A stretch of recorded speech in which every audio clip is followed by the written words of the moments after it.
Hello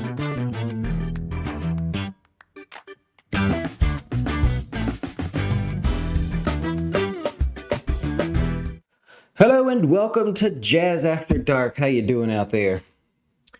I hope you're doing good. We're going to try something a little different here tonight. All right, let's see what we got here. Jack Ryan, Beggar's Bush 12-year-old malt. Says you should taste biscuit in this thing. I don't know if biscuit is something that I'm interested in, but as we usually do here, we hang out, we have a drink, and like I said, I'm going to try something different here tonight. Not the drink, but the lesson. We're going to look at some of the stuff that we missed last week, while, unfortunately, that scuba thingy didn't work out. But that grabbed a lot of media attention, and I'm not going to go through like the politics and stuff, the fun stuff, right? What's some of the stuff that was in the headlines that we missed as we enjoy Jack Ryan, Beggar's Bush 12-year-old malt? This wraps up our Irish whiskey week, by the way. Son of a gun, I smell biscuit. And like cookie biscuit is what they're saying here, not like, Bob Evans biscuit. Honey fruit biscuit. I mean, yeah, it's spot on, man. I don't know what this costs here, but Jack Ryan, Beggar's Bush 12-year-old malt. Honestly, like out of 10, do I give it out of 10? I'd give it like an 8. That's pretty good. I actually really enjoy that. Let's do it. Let's just see some of the things that you missed. First thing you may have missed, remember that old SVB bank that, also, well, they went under and we bailed them out. So me and you, U.S. taxpayer, if you're watching here, $16 billion. Well, this is not good timing for this whole digital federal dollar, U.S. digital dollar thing that they're coming out with. A CBDC, central bank digital currency, comes out here in July. Not good timing for this because, security is supposed to be a big thing here. And the FDIC accidentally released the top account holders at SVB Bank. Let's just take a look over here. Whoopsie. So biggest holder, $3.3 billion, Circle Internet Financial. Silicon Valley Bank, of course, had some cash in there. SVB is in there as well. Sequoia Capital with $1 billion. Yikes. Roku, well, now this was public. Roku had 420,000 in there. Now they told us that, so I don't. That's not new. Roku said, "Look, if we can't get this money back, this is pretty much it for us." Bill.com, that's not a good setup there. 761 million there. Very cool. Top 10 accounts were Circle, SVB, Sequoia. These guys, man, that would have been tons of money for them. Kazun Limited, it's a Chinese company actually, so we gave them back $1 billion. Altos Labs, SVB, Bill.com, and of course Roku there. So one of the first things you missed last week was checking in on, and everybody was on there, right? But they just happen to have the highest names listed. So, ooh, boy. Well, what do you think about that? It is what it is, right? But $16 billion, I believe, is now being paid back by all of us. Where's that going to come from? You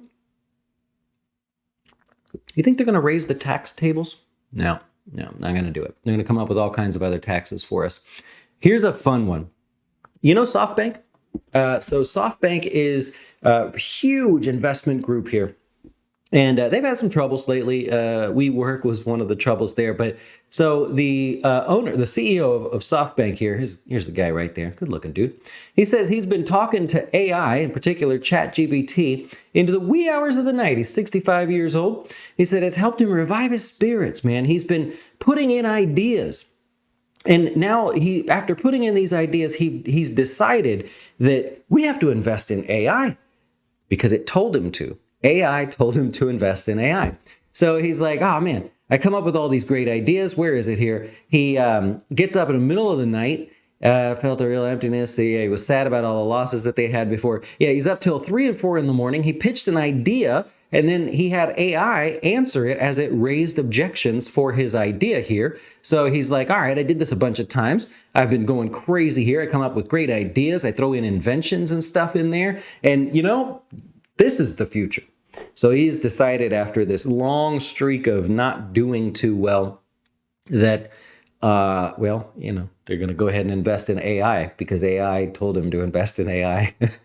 Oh man, I play with it a lot actually. I've been trying to train it to understand who I am, sort of that corporate, quirky but fun-loving, yet very like handsome and just like analytical, very smart, you know. So it's really figured me out, and I've tested it on some things here, but you know, it's fun. I don't know. It's what is it? All right, you got an Apple Watch? Well, good score for Apple here. And actually, really cool. I don't know if this is just hype to get people to buy watches or to trust Apple Watches. But a lady says, well, she was actually sleeping, and it detected that her heart rate was rising while she was sleeping. Not a good sign there. Find a blood clot in her, and maybe potentially saved her life, right? It was a blood clot in her lungs. The Apple Watch warned her about this, and in fact, one of the things that it does is it watches for elevated heart rates while you're not active, gives you a heads up there. It detected an irregular beat of 178 beats a minute. This triggered that alarm that went off for her and woke her up. Presumably she's okay. But that's pretty cool, you know, whether you like the Apple Watches or not. My wife is it's a Samsung watch girl. She's always doing it. Her mom does the same thing. Like you'll hear a noise and she goes like this and then just starts talking. I'm like, not me. It's just not my thing. Sorry. Not yet, but hey, if it's going to save a life, let me know things like that. That's great. One thing that probably won't save your life is Chipotle, but it's so freaking good, right? Who you like Chipotle? I love it. It's right down the road. It's easy to get to, usually fairly quick.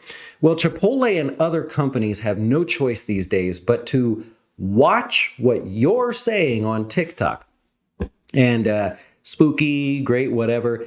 There's like 1 billion people there that can be your sample group, right? If you throw something out there, you can't get away with anything. And so Chipotle is like, hey, this is getting a little out of hand. So Chipotle had this thing called, oh, I'm logged out now. It's in the Wall Street Journal. They had this thing called the quesadilla. And that's not a lisp. Quesadilla was something that a TikToker came up with where there was quite a lengthy process to order this thing. And we would mix the vinaigrette with the sour cream and put it basically, it was awesome. It was very, very good. I did mine with steak instead of some people did chicken. I think chicken was most popular. Chipotle says, look, this is taking too long. We can't keep ordering this. They say, we're not going to make them. All hell breaks loose on TikTok. You know what? The quesadilla is now a staple. It is a solid, always on the menu thing that you can get if you would like because of the backlash on TikTok. So companies, basically that article goes on to say companies are kind of having to sort of throw ideas out there. And then if they take something away, you better look out. I tried to start a movement for Mountain Dew. They had a drink 3 years ago now called Liberty Brew. It was phenomenal. It was the best soda I've ever had in my life. But people have not joined on that bandwagon. Mountain Dew continues to make all kinds of weird concoctions, and none of them are as good as Liberty Brew. I would pay top dollar for a Liberty Brew. Anyways, speaking of like weird things here and concoctions, USDA says lab-grown meat is good to go. And there's a couple companies here. The most popular at the moment, if you haven't heard of them, is called Upside Foods. Here's what they do. They're essentially growing chicken. Not chicken, like cluck cluck chicken, but they're using the cells of chicken to then sort of grow chicken in a lab, chicken meat. And then once they get that meat, they just chop it up to look like chicken bites and bits and sandwiches and stuff, and they sell it to you. Would you eat that? I mean, it's chicken. It's just not genetically made chicken. It's just like chicken that was grown in a lab. You do the same with your fish. They have these salmon farms and stuff where they, make them look pink and everything, make their meat look pink. I don't know. I don't know, but their claim is obviously this helps the environment. There's a big push for that right now.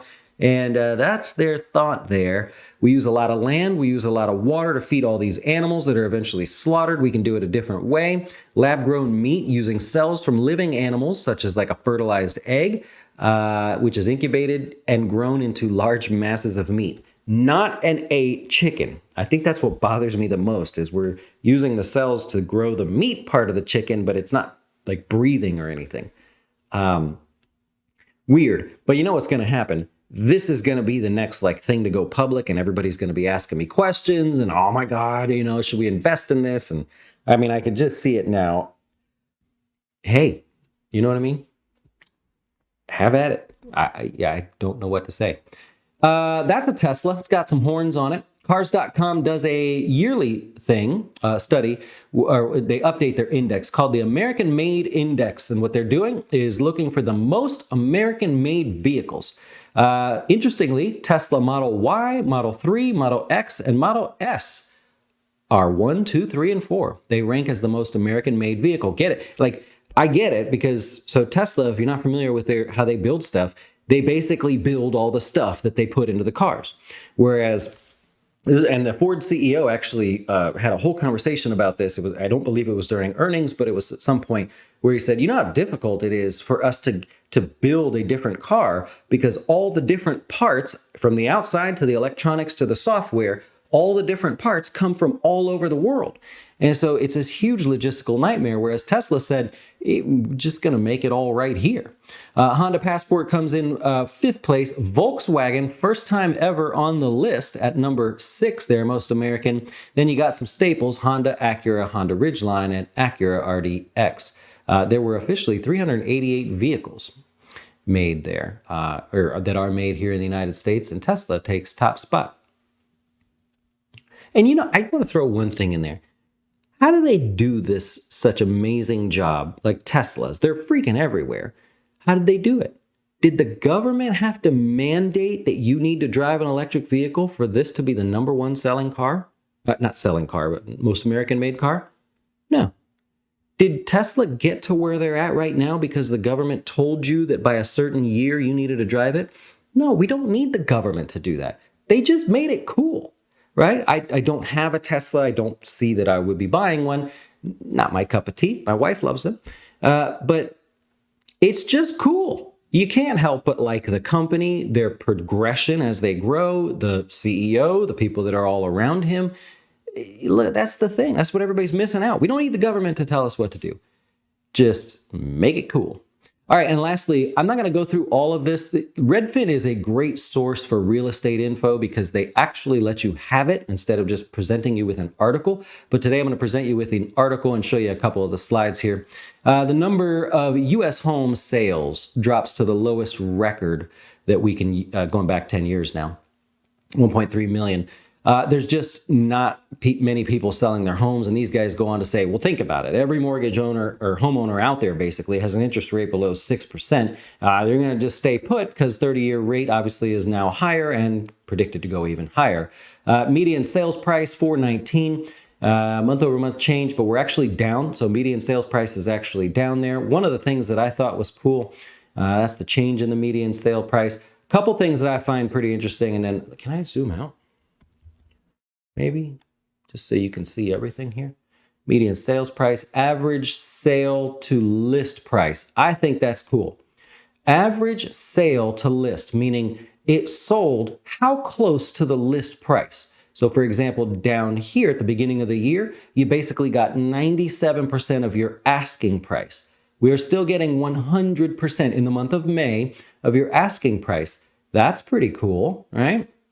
Another thing I think is cool, percentage of homes selling above asking. We still have 30, I don't know where it says, somewhere in here, I don't know, 36, 37% of homes selling above asking. I think that's pretty interesting. And median days on the market, remember this is from Redfin's data, this is not my data. Median days on the market downticks to about 35, 36 and a half or so. And nearly half of, half of all home offers were in a bidding war, meaning you weren't the only one that was, offering to buy the house. So 100% of your ask price because you had multiple offers in most cases. Again, if you want to check that article out, there's a lot more to it, to be honest. I like Redfin because when we shared data on the closing beat, oftentimes we've scraped it from them and they are cool with that. Whereas Zillow is okay. You know, they've been better over time, but it is what it is. So anyways, that's a handful of articles, and we'll wrap it up there.